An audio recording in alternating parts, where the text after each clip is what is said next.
What's going on, all my toy collectors and DC fans out there? You know who it is. It's your boy Ox. And today we're going to be taking a look at the DC Multiverse New 52 Lex Luthor in his power suit by Mcfarlane Toys. And this is just one of the Multiverse figures that I've been finding on sale or on clearance the past few weeks. So make sure you guys stay tuned all week because I'm going to be unboxing and reviewing all of these different Multiverse figures and seeing if they're worth joining the rest of the toys that I have here in the Cave of Wonders. Let's get to it. Okay, now starting off with the front of the box, you can see right here it says DC Multiverse. At the bottom, let you know the character we're going to be looking at, which is Lex Luthor in his power suit. You can see a clear package window showing you the character that's inside. He has two changeable hands. He has a collector's card and a little figure stand. Up at the top, let you know that this figure has 22 moving parts, and it's made by Mcfarlane Toys.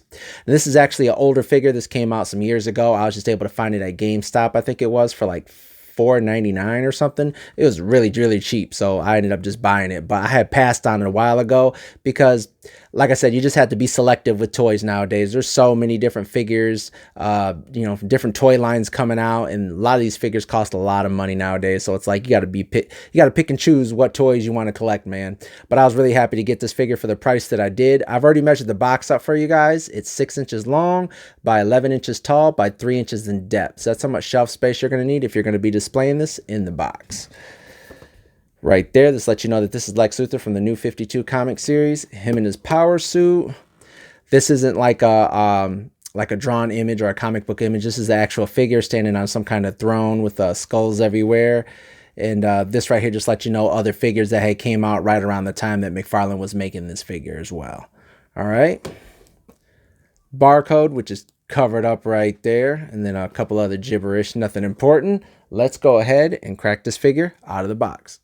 Okay, here's my boy Lex out of the box. You can see it comes with the figure, comes with two swappable hands, comes with a collector's card, then it comes with this little multiverse figure stand that all the multiverse figures come with. Starting off with the collector's card right here. This right here is the image of the actual figure standing on some kind of a throne with some skulls everywhere. I think that's pretty cool right there. A little read up on Lex Luthor himself in case you guys want to pause it and read up on him. And then he comes with two extra swappable hands. Now, the hands that he comes out of the box with are like gripping hands. Then he comes with like one open hand for like, just like how he looks in the picture, kind of holding his hand up, And then he has this closed fisted hand right here. Now, one of the two reasons why I passed on this figure, I'd say not the number one reason, but probably number two reason is he didn't come with any kind of weapons. What's the point of coming with open hands and coming with different swappable hands if you're not going to come with any kind of weapons whatsoever? I think Lex Luthor should have had something, if he's going to be going up against Superman, besides just this power suit. It'd been nice if he came with some weapons for the price point of $19.99 at that time.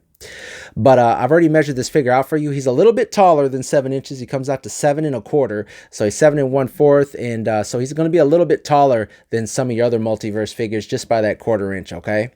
But one of my main issues that I had that made me pass on this figure is he looks great as far as all the different texture, the design work in his suit, all the different engraving. I think that's really cool how they did that. But my main issue was the paint.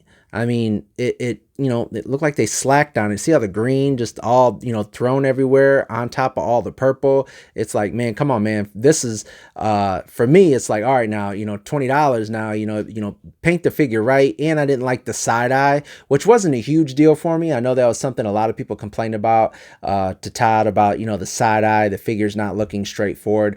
That didn't bother me. It was mostly the paint job. Now, still getting this figure for the price I did, I'm extremely happy because I'm just going to throw some wash over this green and make it look a lot more better, and maybe even show off a lot more of the detail that's in all the plastic right there, because there's a lot of detail on this figure. It's just really hard to see because the green is just, one main color. There's no kind of, contrast to it or anything like that. But once you hit it with some black wash, I think it will look a lot better.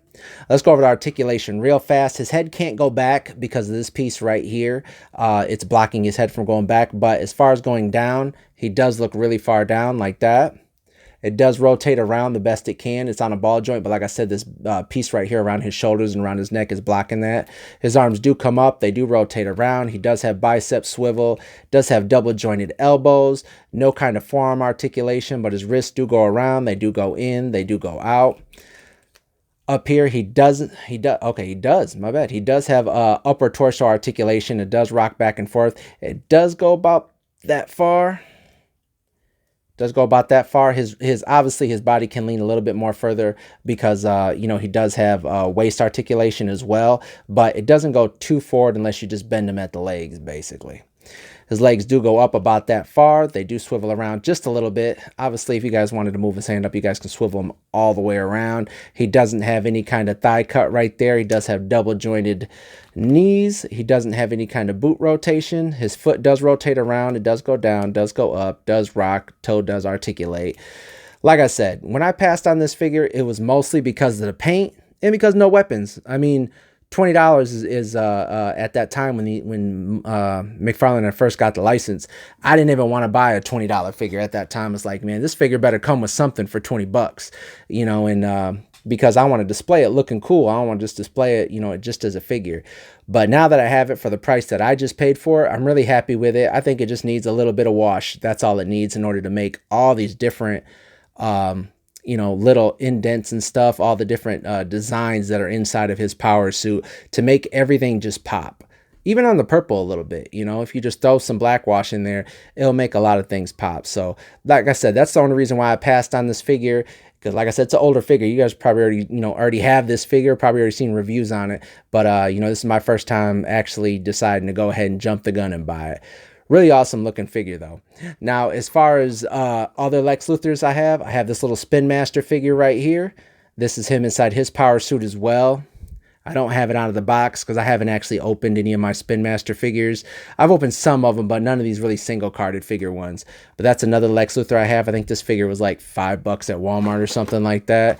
And then I also have this old Kenner Man of Steel line figure right here. Obviously he's not in his power suit right here, but you know, you could put this little jetpack suit. They call it like a squirting jetpack suit or something like that. But this is another Lex Luthor figure I have, and as far as that goes, I don't have any other Lex Luthor figures. But let's show him next to some other multiverse figures that I have that are in the Superman line.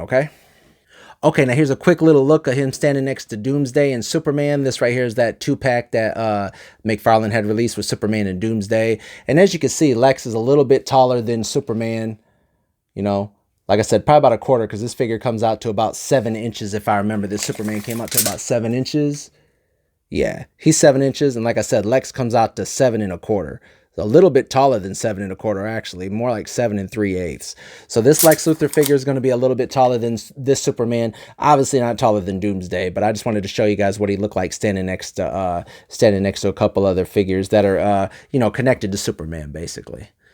Well, yeah, man, I hope you guys liked this video. Make sure you guys like and subscribe, and until next time, stay cool.